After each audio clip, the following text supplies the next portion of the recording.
So hopefully no more drilling from the neighbour. Alright, so from previous session with the Schrödinger equation that was just a function of R and L, and if you go back to the previous session, I labelled that equation with an X circle, labelled it with this label, X or cross or X circle. Now there's no mention of M in it, remember? So in a sense, the eigenfunctions you get, you could, for a given L, for a given value of L, you could choose a Z axis anywhere in any direction, and you would, if you measure the angular momenta, the Z component of that angular momenta, you get the full range, 2L plus 1, remember, from angular momentum theory, different values of M. Okay, so those, the eigenvalues for that Schrödinger equation, will give you the energy, E, those eigenvalues are degenerate, right? Because you can have other eigenfunctions giving for the same eigenvalue. Remember the definition of degeneracy is when you have more than one eigenfunction with the same eigenvalue. Okay, so for that X circle equation, the Schrödinger equation with the R and the L in it, its E eigenvalue is 2 little l plus 1 fold or times degenerate, because that eigen equation, that eigenvalue E, you can have eigenfunctions of that when you put in the n component, and that n will have 2l different values. So so that energy level, that eigenvalue E, is 2l plus 1 fold degenerate.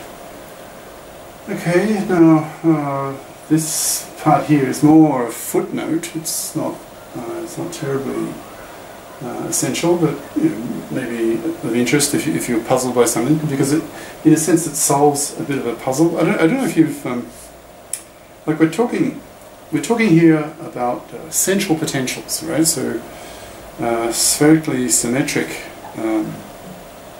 situation, depending only on the R, the potential V depends only on the R, and the eigenfunction part, the U, the eigenfunction, was we split it into a product of two functions, big R and the spherical harmonics, Y, Lm.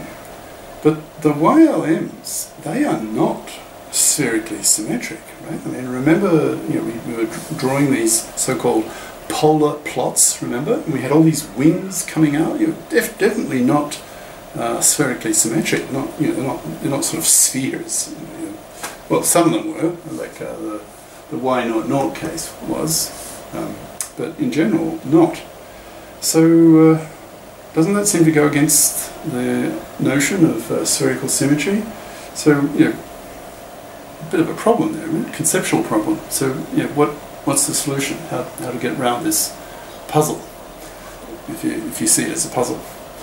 Well, one is that if you're going to find the expectation values, and you don't know, and if the only thing you know, so you're trying to find expectation values of operators involving the angular momentum, and the only thing you know is the energy. Well, if you don't know what the m's are, for example, then you're going to have to take that into account when you calculate the expectation values. You'll have in your statistics, you'll have to have a kind of weighting over the m's, the various values of the m's, all to L plus 1 of them, or possible different M values, different values of the component of the angular momentum along the z-axis that you choose. Okay?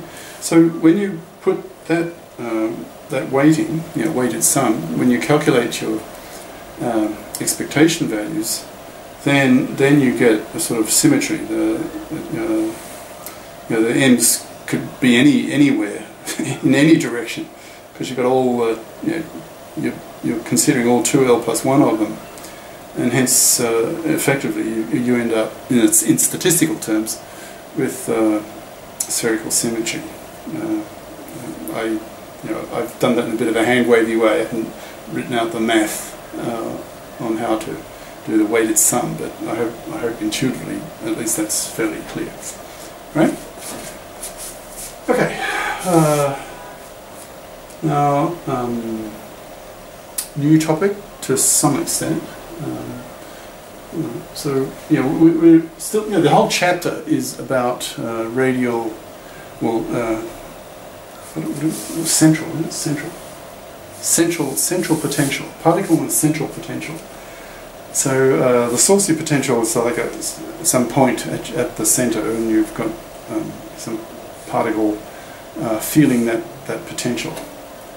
Well, here's a particular example of it. It's a fairly simple example of a central potl, is my shorthand for potential, and PTL is shorthand for particle. Potl and PtlCentralPotl. Hope you don't get the two confused.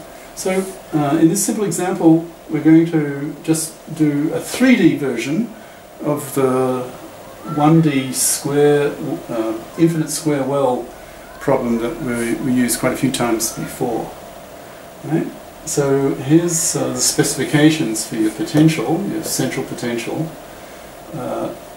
It's 0 within a sphere of radius r. Right? We're talking 3D version now of the 1D, one-dimensional version of the infinite square well. Okay, so the potential is 0 within the sphere of radius a, and outside the potential is infinite. Okay, so you see the equivalence. Before this was x, right, along one dimension, but now we're in 3 dimensions, so we're talking about the radius. So, so what that means is that the wave function, your eigenstates, they must all be 0 outside the sphere. Okay, because with the potential is infinite, you just can't. There's just no way a particle can get into that region when the potential is infinite.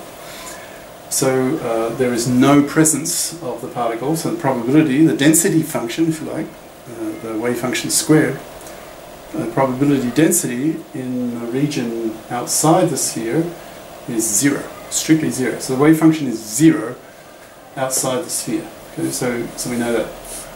All right. So okay. So we take the equation that we found before. Schrodinger equation involving the R and the L, the one I labelled X circle. Maybe I'll go off at a tangent a bit here. I'm debating with myself, how am I going to do this in the future? Like, I'm reading, right now, for my own benefit, I'm reading up texts, or one in particular, on string theory. And the equations, there are many equations, each one numbered, each one given a numerical ID, identifier. And throughout the text, in the writing, the text of the words, there are references to earlier equations, and they're referred to, the link is by, of course, their equation number, the ID. And there are hundreds and hundreds, maybe up to 1,000 of these links, equation numbers used. So instead of doing this sort of asterisk circle, cross circle, plus circle that I've been doing, pretty soon I think I'm going to have to start doing the same, numbering using integers, because I can get away with it now because it's undergrad level and there are very few equations that I'm referring back to, like I've done it 3 times just in this square. So that's one equation, and then there's another equation. Well, this equation here is labelled by this, and then I refer to it or link to it here. So put L in what? Well, in this equation, right? This kind of thing. So, it's every step of the way, new thinking. All right. Okay, so that's the setup. Now we've done this kind of thing before. What context? Infinite square well, I think. To 1D. So we make some substitutions in this equation, the Schrodinger equation with the R and the L.